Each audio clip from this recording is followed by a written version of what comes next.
on the Cup Chasers. No, I am not driving. I'm riding in the passenger seat. And I was able to watch the game on the iPad as we're rolling down for the.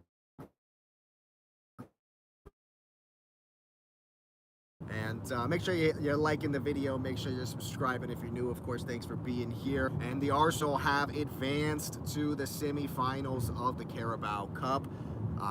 It was a good performance. We've won 8-7 in penalties, 8 perfect penalties from the Arsenal. 1 good save from Kepa is all it took to take us through to the semifinals.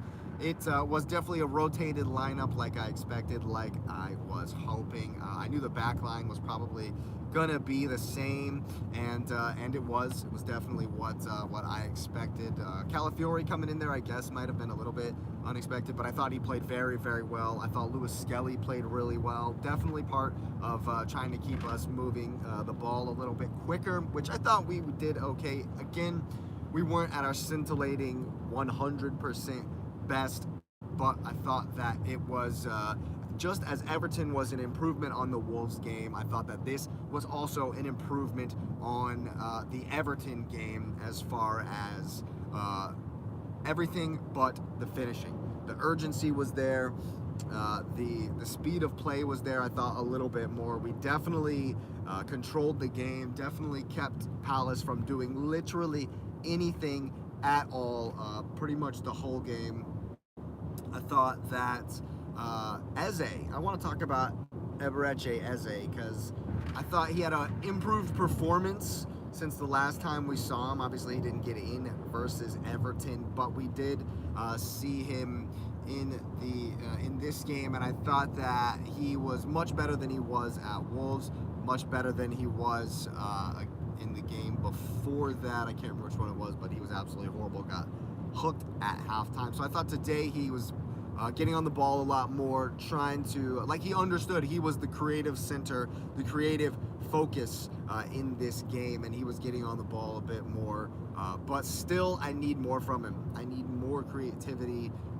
When you are the guy, when Odegaard's not in there, he needs to be the one that is controlling the game, taking the game by the scruff of the neck, and creating those chances. Now, as far as chance creation goes, we had 22 attempts, and we scored once. Oh wait, we didn't actually score. It was an own goal. Once again, we're so good that other teams are scoring for us, yeah? 22 attempts, only 6 shots on target, and we only got 1 goal. This is a problem. This is a problem. For those of you who were out there saying that Victor Gyökeres is the one who is the problem up top, and that Jesus needs to come in and be the guy because he's going to be the guy to lead us to the title. He can't finish, man. He just can't finish. It's the same that it always was. Yes, he looks good. He had a good game. He held the ball up well. He linked up play really well. He does all the things that he normally does really well. But was he able to finish? Was Jesus able to finish at all? Can someone tell me, was Jesus' finishing today any better than Gyökeres' finishing has been all season long? So why is it that Gyökeres is getting all this stick and we're thinking that Jesus is now going to be the guy to come in? Like, we've forgotten that he can't finish either. You know, I'm not getting on his back. That's what Jesus is. I knew that. And all the people that were hating on Gyökeres should have known that as well. Who knows? Maybe Kai Havertz will be the answer, but 22 attempts and we only scored 1 goal. 22 attempts, 1 goal. That's what I'm ranting about. It's not random. We need someone to be more clinical. There are no ruthless killers in this team. There's not a ruthless killer mentality in the team to put teams to the sword. Palace were not good today, and they're getting all kinds of mad credit from the commentators. They'll be getting mad credit in the week from all the analysis, all the analysis, of course. They played okay, but we were far better, and that should reflect in the scoreline. But because we lack that killer mentality to finish, it made it nervy. It made it nervy. And in the end, I think that's what's making all of these games nervy. Sunderland, we were nervy at the end. Chelsea, we didn't finish them. We had a chance at the very end to finish them and put them away. We didn't finish them. Timber takes the ball away from Gyökeres. Wolves, what a horrible, shocking, horrendous ending to a game that was. Terrible ending to the game. Why is it that we're ending games like this? For me, it's because we don't have the killer mentality to put teams away. Now, was the Everton game super nervy at the end? It wasn't crazy nervy like the Wolves game, no, but it was only 1-0. It wasn't super comfortable. Yeah, we hit the bar twice, but the finishing, the killer finishing, it's there on the blue side of Manchester. I'll tell you who are ruthless. I'll tell you right now who are putting teams to the sword. Yeah, oh, it's only West Ham and they win 3-0. Oh, it's only Wolves and we didn't score a goal. You know what I'm saying? Clear difference. And it showed today. We have to be far more ruthless when we're that much on top of a game. Now, credit to Mikel and the philosophy that he has built for being able to be in such control of games. But it means nothing if you don't put teams to the sword. It means absolutely nothing if you don't put teams away. Put them away. Now, granted, I thought that we did pretty much everything else very, very well. I thought Martinelli, once again, was good taking on his man. I think in the first half, he can't do anything else. Especially on the one that, was it Madueke put wide or was it Timber put wide? From the header. Martinelli can't do anything else for you, man. He's put the dude on his ass. The guy fell down. Welcome to the league. That was a teenager, I believe, playing on the right back for Palace. Welcome to the league, man, because Martinelli's put him down, put in a beautiful cross right to the penalty box, and we've put it wide. So for today, Martinelli, fair play, man. You did well. You did your job. You did. What else can you do? You've done it. And we couldn't put it away. Couldn't put the chances away. Madueke, I'm looking at you a bit for your finishing as well. I know the shot that you've put right at the goalkeeper, you've really got a hold of it, but yeah, man, it's right at him still. There's a couple of moments where, maybe the Timber one, oh my God, the Timber one where Gahey has fallen over the ball and given him the ball in the 6-yard box. Man, you gotta bury that. Yes, I know I haven't been, credit to the Palace goalkeeper. Martinez or Benitez, it was Benitez was his name. Credit to the Palace goalkeeper because he stood on his head today.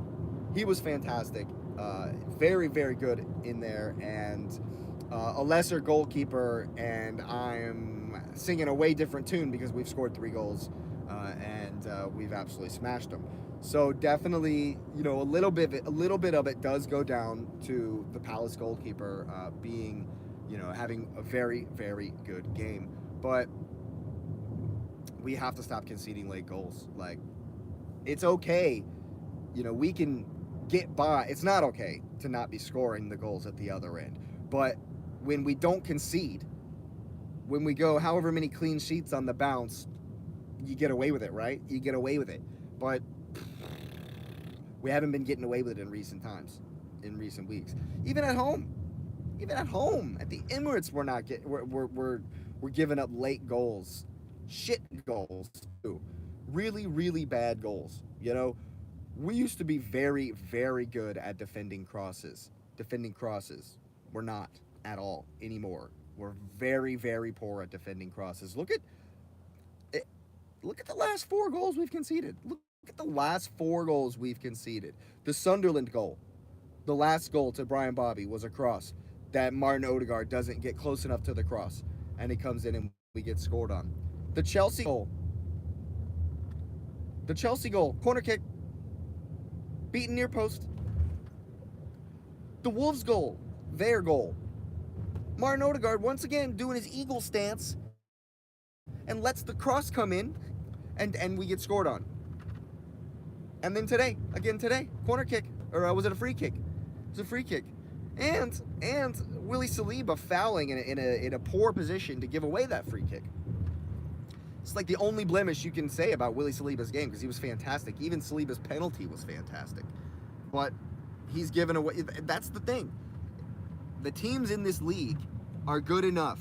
Crystal Palace, being one of the better teams in the league, of course, are good enough to punish you with one opportunity. So deep in the game, when we're winning, you can't give away dumb fouls. It just is what it is. And then we don't defend on the cross once again. So late goals and crosses, we got to work on them. We got to work on the mentality.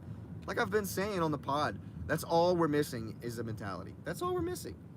We've been doing everything else really, really well. We've learned from our mistakes over the past few seasons, and the only thing left is a winning mentality, the killer, ruthless winning mentality. And we have to have it, especially if we're going to beat Chelsea. Chelsea are licking their lips right now. They're seeing the way we're playing, and they're thinking, man, we're a cup team. Chelsea, cup team for sure, are a cup team, and they are going to be licking their chops at another chance to get another 1-1 win versus the Arsenal. So we're definitely going to have to bring it when it comes around in about a month, 3 weeks time, I believe, second weekend of January. So we're definitely gonna have to bring it. I know Chelsea's gonna bring it, and we're gonna have to be finishing a lot better than we did today.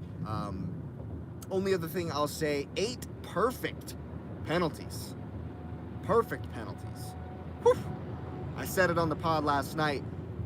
A lot of teams might think that, you want to take if you're the lesser team, say the quote underdog in a game in a cup like that, a lot of people are going to say, oh, let's take it to the penalties. We'll have a better shot.